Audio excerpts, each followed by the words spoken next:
अस्सलाम वालेकुम। General anaesthesia का जो लास्ट फेज़ है आज हम उसको डिस्कस करेंगे। 3 फेजेस से induction of anaesthesia, maintenance of anaesthesia, ये दोनों हम पढ़ चुके हैं। आज हम रिवर्सल एंड एक्सटुबेशन को डिटेल के अंदर स्टडी करके जनरल एनेस्थीसिया वाला जो टॉपिक है ये वाइंड अप करेंगे। Reversal and extubation. रिवर्सल जैसे मैंने बताया था स्टार्ट में कि रिवर्सल का मतलब क्या होगा कि हमने जो पेशेंट को एनेस्थीसिया वगैरह दिया है, ठीक है, उस सब को हमने जो है अब ख़त्म करना है। पेशेंट को वापस पेशेंट आर्टिफिशियल ब्रीदिंग पे है, उसको वापस नॉर्मल ब्रीदिंग की तरफ लाना है। एक्सटुबेशन वगैरह जो सांस की नाली वगैरह हमने लगाई है उसको हम रिमूव करेंगे, ठीक है।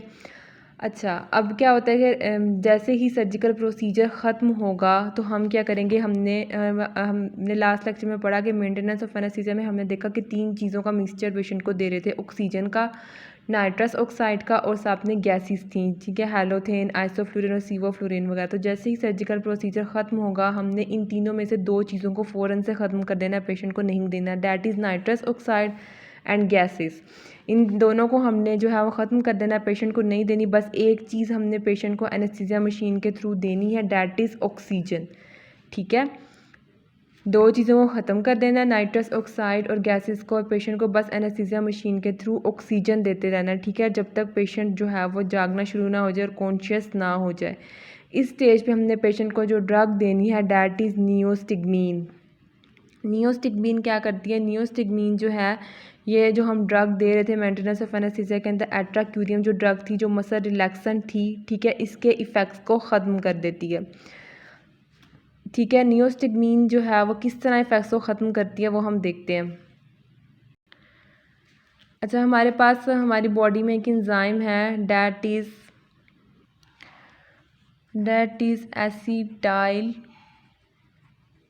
कोलिनेस्टरेज, ठीक है।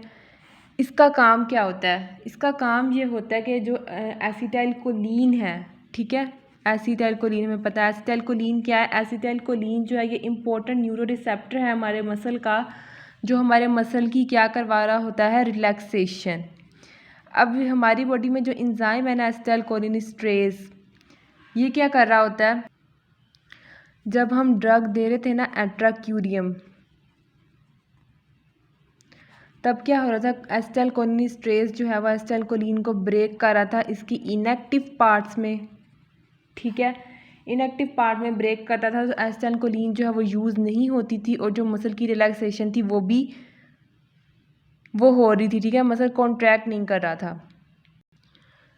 अब हमने एट्राक्यूरियम के इफ़ेक्ट्स को रिवर्स करने के लिए ड्रग दी नियोस्टिग्मीन।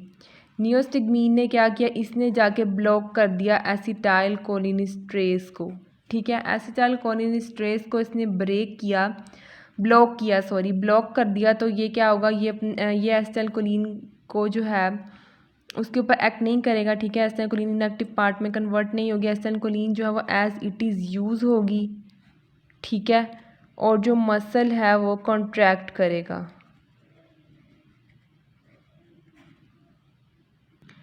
एक और ड्रग हम यूज़ करते हैं वो एज अ असिस्टेंट एक्ट करती है नियोस्टिग्मीन की, दैट इज़ एट्रोपिन, ठीक है, ये एज अ हेल्पर एक्ट करती है, नियोस्टिग्मीन के साथ मिलके काम करती है। और इसका फंक्शन क्या है?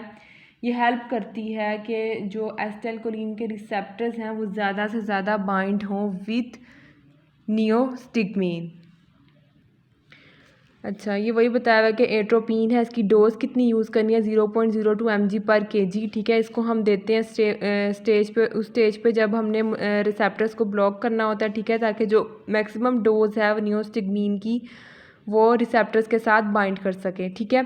एट्रोपिन ब्रैडीकार्डिया से भी प्रिवेंट करती है और ब्रोंकियल सेक्रीशन को भी कम कर देती है, ठीक है। इस तरह क्या होता है कि जो एसिटाइल कोलिन है उसका लेवल इंक्रीज़ करता है न्यूरोमस्कुलर जंक्शन पे, और न्यूरोमस्कुलर जंक्शन पे जहाँ पे मसल रिलैक्सेंट जो हमने दिया था, कौन सा? एट्राक्यूरियम, ठीक है, वो वहाँ पे पड़ा हुआ था जो मसल रिलैक्सेशन करवा रहा था, वहाँ से न्यूरोमस्कुलर जंक्शन से इस मसल रिलैक्सेंट एट्राक्यूरियम को रिमूव करती है, ठीक है, और वहाँ पे खुद जाके वो है एक्यूमुलेट हो जाती है और वहाँ पे दोबारा से जो है मसल की कॉन्ट्रैक्शन होती है, मसल की एक्टिविटी जो है वो वापस आ जाती है। सेकंड बात हमने लगाई थी एंडोट्रेकियल ट्यूब। एंडोट्रेकियल ट्यूब जो सांस की नाली थी उसको हमें तभी रिमूव करना है जब पेशेंट जो है उसका कफ रिफ्लेक्स आ जाए, वो कफिंग स्टार्ट कर दे, ठीक है। और एयरवे को हमने क्लीन करना है बाय सक्शन, और ऑक्सीजन हमने पेशेंट को तब तक देते रहना है जब तक पेशेंट जो है खुद से नॉर्मल ब्रीदिंग ना शुरू कर दे, ठीक है। तब तक हम पेशेंट को मास्क के थ्रू ऑक्सीजन देते रहेंगे। उसके बाद उन्होंने बताया है कि जब भी पेशेंट की सर्जरी होती है तो कभी भी पेशेंट की जो डेथ है वो सर्जरी की वजह से नहीं होती, बल्कि एनेस्थीसिया के बाद होने वाली कॉम्प्लिकेशंस की वजह से होती है, ठीक है। एनेस्थीसिया के बाद मतलब क्या कॉम्प्लिकेशन हो सकती हैं कि या तो पेशेंट को सांस नहीं आ रहा, या तो है वो अवेक नहीं हुआ, ठीक है। उसके बाद हम देख लेते हैं यहाँ पे सबसे पहले हो सकता है कि obstruction of airway. Obstruction of airway हो सकती है, ठीक है। मींस पेशेंट का कफ रिफ्लेक्स नहीं है तो उस वजह से पेशेंट की ऑब्स्ट्रक्शन हो सकती है एयरवे की, इसलिए वहाँ पे जो है एक्सरसाइज वगैरह करवानी चाहिए, प्रोसीजर मैनुअली टेक्निक्स यूज़ करनी चाहिए, आर्टिफिशियल एयरवे देना चाहिए, सबका ख्याल रखना चाहिए, ठीक है।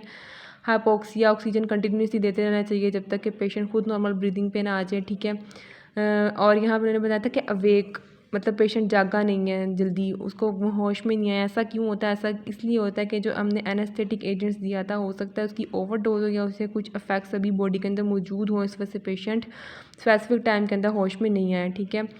हाइपर कैपनिया हो सकता है, ठीक है। Hypercapnia due to over ventilation, ठीक है। इसमें क्या होता है कि मतलब प्रॉपर सप्लाई नहीं होती ऑक्सीजन की। न्यूरोमस्कुलर ब्लॉकेज हो सकता है, हाइपोथर्मिया, बॉडी टेम्परेचर लो हो सकता है। हमें पता है कि जब भी बॉडी ओपन होती है सर्जरी के लिए तो उसका टेम्परेचर जो है वो लो हो जाता है। उसके बाद सर्कुलेटरी फेलर हो सकता है ड्यू टू रेस्पिरेटरी अरेस्ट, और इलेक्ट्रोलाइट इम्बैलेंस वगैरह हो सकता है।